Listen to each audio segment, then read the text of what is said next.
साथियों, यदि किसी भी फसल में यदि आपके पत्ते पीले पड़ रहे हैं तो ये ज़रूरी नहीं कि ये कोई बीमारी हो। इसके कई अलग अलग कारण हो सकते हैं, तो उसको हमें ध्यान में रखते हुए इसका ट्रीटमेंट यदि हम करेंगे तो इसका हमें भलीभांति हमें लाभ देखने को जो है वो मिलेगा। तो साथियों, मैं आज के इस वीडियो में मैं आपको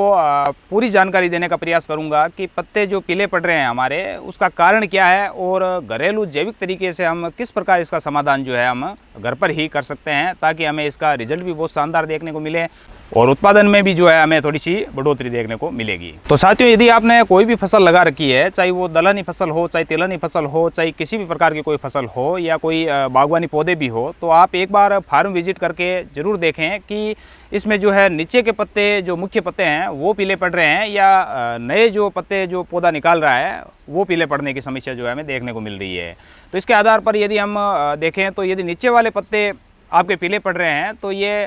नाइट्रोजन डिफिशियंसी हम इसे कह सकते हैं, यानी कि हम इसे नाइट्रोजन की कमी के रूप में जो है वो देखेंगे और इसका उपचार जो है उस हिसाब से हम करना तय करेंगे। जैसे कि सभी किसान साथी जो है भलीभांति जानते हैं कि नाइट्रोजन जो है हमारी किसी भी फसल को जो है हरा भरा रखने में और उसकी वृद्धि को सुनिश्चित करने में जो है नाइट्रोजन बहुत ही प्रमुख योगदान देने वाला जो है तत्व है। रासायनिक खेती करने वाले जो हमारे किसान साथी है वो क्या है, इसमें यूरिया की जो है उपलब्धता करवा कर नाइट्रोजन की पूर्ति जो है वो किया करते हैं, लेकिन जैविक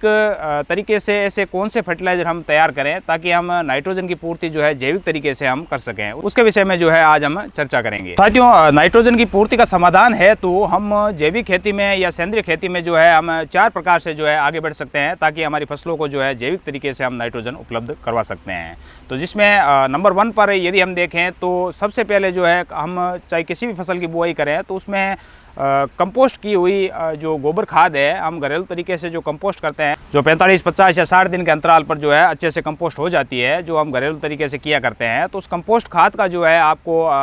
अच्छी मात्रा में जो है उपयोग करना है। प्रति एकड़ के हिसाब से आप यदि देखें तो 2 ट्रॉली जो है आपको अच्छी कंपोस्ट की हुई जो खाद है वो हमें उपयोग में लेना है। ये बात जो है आपको ध्यान में रखनी है। और नंबर 2 पर हम यदि बात करें तो यदि आपके पास गोबर की उपलब्धता नहीं है और यदि आपके पास गोबर की उपलब्धता है और आप कंपोस्ट करने में असमर्थ है, आपको कंपोस्ट करना नहीं आता है, तो कई कृषि विशेषज्ञ जो है हमें कहा करते हैं कि अच्छी सड़ी हुई जो गोबर की खाद है वो हमें उपयोग में लाना है। लेकिन सड़ी हुई खाद की बजाय साथियों कंपोस्ट करना कोई हार्ड काम नहीं है। आप घरेलू तरीके से अच्छे से कंपोस्ट कर सकते हैं। उसको छायादार स्थान पर रखकर जो गोबर है उसको ठंडा करके मैं आपको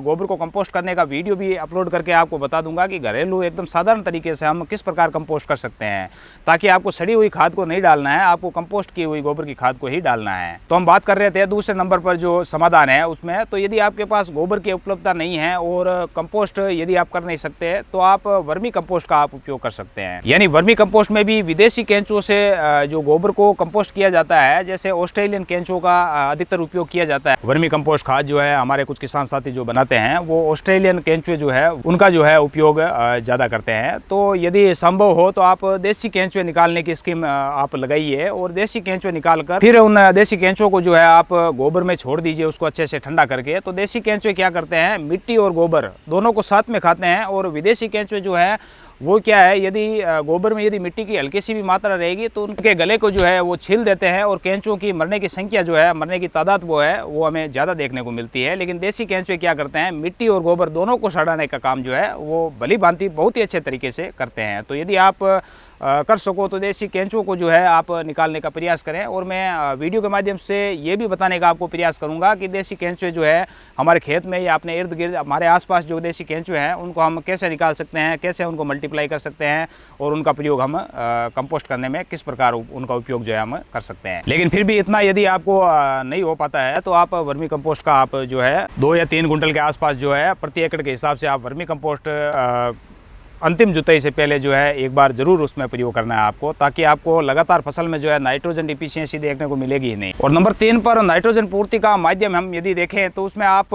बैक्टीरिया जो आते हैं, नाइट्रोजन फिक्सेशन के जो जीवाणु आते हैं उनको आप कलेक्ट कीजिए, उनको आप मंगवाइए। कहीं जो आपकी विश्वसनीय लैब है वहाँ से आप मंगा लीजिए, जैसे राइजोबियम है, एजेटोबैक्टर है, एसिटोबैक्टर है, और इस प्रकार के 4 जो नाइट्रोजन फिक्सेशन के जो जीवाणु हैं उनको आप मंगा लीजिए, उनको आप मदर कल्चर बना लीजिए, अच्छे से मदर कल्चर बनाकर उसको स्टोर कर लीजिए और 1 साल तक आप उनको सिस्टर कल्चर बनाकर लगातार उपयोग में ले सकते हैं, ताकि किसी भी फसल में आपको नाइट्रोजन की कमी देखने को नहीं मिले। और नंबर 4 पर जिस समाधान को हम रखते हैं उसमें आप घर पर फल और गुड़ के प्रयोग से जो है बायो एंजाइम जो है आप तैयार कर लीजिए। बायो एंजाइम कैसे बनता है, जैसे 1:3:10 के रेशियो से जो है हम बायो एंजाइम तैयार करते हैं। जैसे आपको 1 किलो गुड़ लेना है, 3 किलो फल लेना है और 10 लीटर जो है पानी लेना है, और इनको जो है 3 महीने तक आपको एयर टाइट करके जो है बंद रखना है। तब तक आपका बायो एंजाइम जो है अच्छे से तैयार हो जाता है। आप चाहे किसी भी फल का बायो एंजाइम तैयार करते हैं तो उसमें नाइट्रोजन की मात्रा जो है बहुत अच्छी मात्रा में हमें नाइट्रोजन देखने को मिलता है। साथ में अलग अलग जैसे पोटास का या फास्फोरस का कोई भी हम बायो एंजाइम अलग तरीके से हम बनाते हैं। जैसे बेल का जो फल आता है उससे हम यदि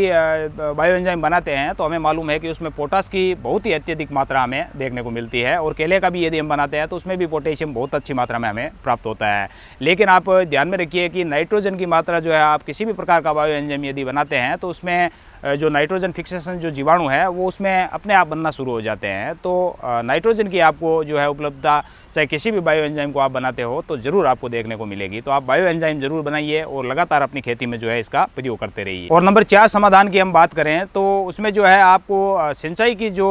असंतुलित जो आप व्यवहार करते हो सिंचाई में, तो उसको जो है आपको संतुलित तरीके से सिंचाई का जो है आपको शेड्यूल तय करना है, जिसमें जो है ना तो बहुत ही अधिक पानी देना है और ना ही बहुत कम पानी देना है। क्योंकि बहुत कम पानी यदि आप देते हो सिंचाई के माध्यम से तो पौधा जो है वो तनाव में आ जाता है, और यदि हम बहुत अधिक सिंचाई कर देते हैं तो हमें मालूम है कि हर पौधों को जो है ऑक्सीजन की मात्रा भी चाहिए होती है। तो ज़्यादा पानी देने से जो है पौधा जो है ऑक्सीजन नहीं ले पाता है और पौधा जो है स्ट्रेस में जाना शुरू हो जाता है और पत्ते पीले पड़ने शुरू हो जाते हैं। ये भी एक कारण है जो नाइट्रोजन के अलावा तो का पीला पड़ना जो है ये मुख्य कारण के अंदर आता है। इसलिए जो है मिट्टी में नमी को देखकर ही हमें सिंचाई करनी चाहिए, ना तो बहुत अधिक सिंचाई करनी है और ना ही हमें कम सिंचाई करनी है। साथ ही जो है अपने खेत का जो है जल निकास जो है वो बहुत अच्छी तरीके से आपको मेंटेन करना रहता है, ताकि खेत में जो है जल भराव की समस्या देखने को ना मिले। और इसके अलावा जो है पौधों की जड़ों का कमजोर विकास जो है वो भी इसका मुख्य कारण बनता है। क्योंकि यदि किसी भी पौधे की यदि हम बात करें तो उसकी जड़ों का विकास भी यदि अच्छे से ना हो पाए तो जड़ों से जो है आवश्यक पोषक तत्व जो हमारे ज़मीन में पड़े रहते हैं वो उठाने में असमर्थ रहता है पौधा, जिसके कारण भी पत्ते पीले पड़ना जो है आम शिकायत हमें देखने को मिलती है। और इसके समाधान के रूप में हमें जो है लगातार ट्राइकोडर्मा और माइकोराइजा और जैविक तरल खाद जो हम घर पर बनाते हैं उनका लगातार आपको प्रयोग करते रहना है, ताकि आपको इस समस्या से भी निजात जो है वो मिल पाए। तो उम्मीद करता हूँ साथियों आज की जो जानकारी मैंने आपको दी है वो आपको पसंद आई होगी, अच्छी लगी होगी और आपके